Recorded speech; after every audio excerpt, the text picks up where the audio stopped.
آپ کو کیا لگتا ہے کہ کیا ہائی کورٹ اس کے اوپر اس کو ایڈمٹ کر سکتا ہے، یہ ججمنٹ جو ہے یہ ختم ہو سکتی ہے یا کچھ اور ہوگا اس میں؟ میرا خیال ہے کہ الیکشن کمیشن کو نوٹس دیے بغیر ایڈمٹ بھی نہ کریں، پری ایڈمیشن نوٹس کر سکتے ہیں، اور ان کو سننے کے بعد، چونکہ اس کی وجہ یہ ہے کہ یہ ایک الیکشن کمیشن پی کے تحت ایک فیصلہ کیا ہے جو کہ اس پہ کہا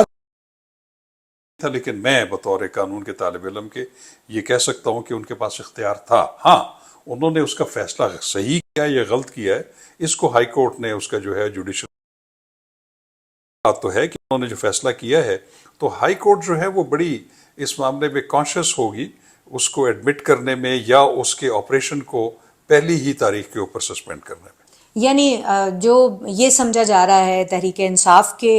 جو جتنے بھی ان کی سائڈ کے وکلاء بھی ہیں اور ان کی سائڈ کے جو سپورٹرز ہیں یا ان کی سائڈ کے رہنما ہیں اور جو حکومت کی سائڈ کے رہنما ہیں اور دیگر لوگ ہیں جو ان کی طرف سے ایک دعوے کیے جا رہے ہیں سوشل میڈیا پر بھی اور اپنی تقریروں میں بھی کہ جی بس یہ کل جائے گا کیس، پیر کے دن وہاں پہنچے گا اور اس کے بعد یا تو یہ ختم ہو جائے گا یہ ہو جائے گا، تو ایسا کچھ نہیں ہونے والا. یہ اتنا آسان اور اتنا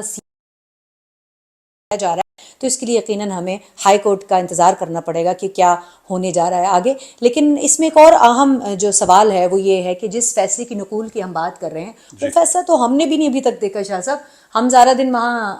الیکشن کمیشن کے باہر موجود تھے، ایک کاپی آتی ہے 2 صفحات پر مشتمل جس کے اوپر نہ کسی کے دستخط ہیں، نہ کسی کی تصدیق ہے، نہ پتہ ہے یہ کدھر سے آیا ہے، کیوں آیا، بھیجا تو الیکشن کمیشن کی جانب سے گیا. تو ایسا فیصلہ جب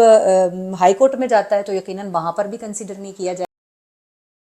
ممبر کے دستخط نہ ہونے کو ایڈمٹ کیا گیا ہے، تو اس پہ آپ کیا سمجھتے ہیں کہ یہ فیصلے کی اس کی اہمیت کیا ہوگی؟ دیکھیں، نارملی جو عدالتیں ہیں وہ سی پی سی کو جو ہے وہ فالو کرتی ہیں، سول پروسیجر کو. اس میں لکھا گیا ہے کہ جب کوئی بھی فیصلہ ریزرو ہو جائے ججمنٹ اناؤنس کرنے کے لیے تو اس کے لیے ایک ڈیٹ مقرر کی جاتی ہے. اس صورت میں ہوئی اور اس میں نوٹسز بھی پارٹیز کو کر دیے جاتے ہیں. اس میں ہوتا یہ ہے کہ فیصلہ جو ہے وہ آپ لکھ کے اس کو اوپن کورٹ میں اناؤنس کرتے ہیں. نارملی یہ ہوتا ہے کہ جتنے ممبرز موجود ہیں اوپر وہ اس کے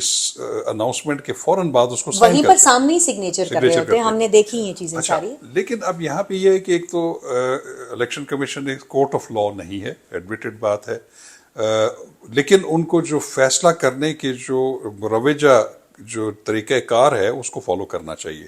اب جہاں تک اس بات کا تعلق ہے کہ پہلے وہ 2 صفحے کا فیصلہ آیا وہ تو پھر شارٹ آرڈر تھا، اور شارٹ آرڈر پہ 5 کے دستخط ہونا ضروری ہے. لیکن جب آپ کسی کی مصدقہ نقل ایشو کرتے ہیں تو اس میں عدالتوں کے یہ ہوتا ہے کہ آپ ممبرز کے نام ضرور لکھے ہوتے ہیں لیکن اس کے اوپر جو دستخط ہوتے ہیں اس کو فلوئڈ لگا دیتے ہیں، تو وہ ضروری نہیں ہے کہ اس میں ان کے دستخط نظر آئیں. لیکن اگر اس طرح کا خدشے کا اگر اظہار کیا جا رہا ہے کہ شارٹ آرڈر میں اگر وہ ایک 5ویں ممبر جو ہے پنجاب سے اگر ان کے دستخط نہیں ہے اور وہ فیصلہ اناؤنس کر لیا گیا تو اس فیصلے کے بارے میں بہت سارے سوالات اٹھ سکتے ہیں. اور یہ شکوک و شبہات جو ہیں شاہ صاحب، یہ تحریک انصاف اپنی مختلف جو پریس کانفرنسز ہیں اور مختلف جو ان کے سوشل پلیٹ فارمز ہیں وہاں پر وہ کر رہے ہیں. لیکن یہاں پر ایک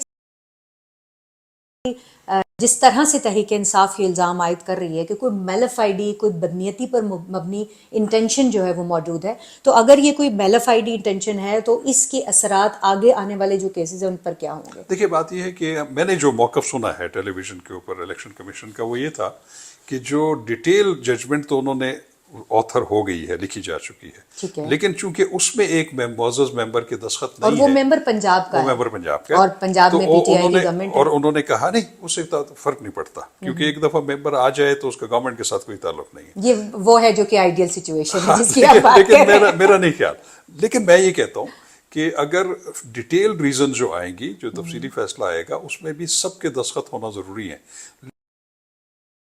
تو اس کو تو ججمنٹ تصور ہی نہیں کیا جائے گا. یہ تو آپ نے بہت بڑا نقطہ اٹھا دیا ہے کہ وہ ججمنٹ. لیکن میں آپ کو یہ بھی بات بتاؤں، میں سمجھتا ہوں توقع نہیں کی جاتی کہ وہ اتنا بڑا اس میں ایک فلا چھوڑ دیں. یہ فلا نہیں، یہ بلنڈر ہے. اگر ہوا تو پھر دس ول بی اے بلنڈر. اور یہ جو بلنڈر ہے اس کے اوپر بہت ہیں اور شاہ صاحب نے ایک جو بڑی وضاحت کے ساتھ یہ بات کر دی ہے کہ اگر وہ دستخط موجود نہیں ہیں اور وہ کل منڈے کو ظاہر ہے الیکشن کمیشن کو وہ کاپی جو ہے وہ دینی پڑے گی تبھی وہ درخواست ایکسیپٹ ہونی ہے، اور کیونکہ یہ ایک ان کے لیے بائنڈنگ ہے کہ اگر درخواست کی گئی ہے مدعی کی طرف سے کہ ہمیں ہمارے فیصلے کی نقل دیں تو ان کو دینی ہے۔ تو اب دیکھیے کہ یہ جو فیصلہ ہے اس کے بعد یہ کس طرف رخ پلٹتا ہے۔ بہت سارے سوالات ہیں، بہت سارے ابہام ہیں، لیکن یقیناً ہم اپنی اس ایک ویڈیو میں ان سب کو حل نہیں کر سکتے۔ ہم چاہ رہے تھے کہ جو ہائی کورٹ میں جانے والا معاملہ ہے اس کو دیکھ لیں کہ وہ اس میں کیا ہونے جا رہا ہے۔ تو شاہ صاحب نے جیسے کہ بڑی وضاحت کے ساتھ بتایا ہے کہ ابھی یہ ایک سماعت کا مسئلہ نہیں ہے، یہ ہو سکتا ہے کہ الیکشن کمیشن کو بلایا جائے، اس پر ان کا معمہ سنا جائے، ان کا مدعا سنا جائے کہ ان کا کیا موقف ہے اس کے اوپر، کیونکہ جو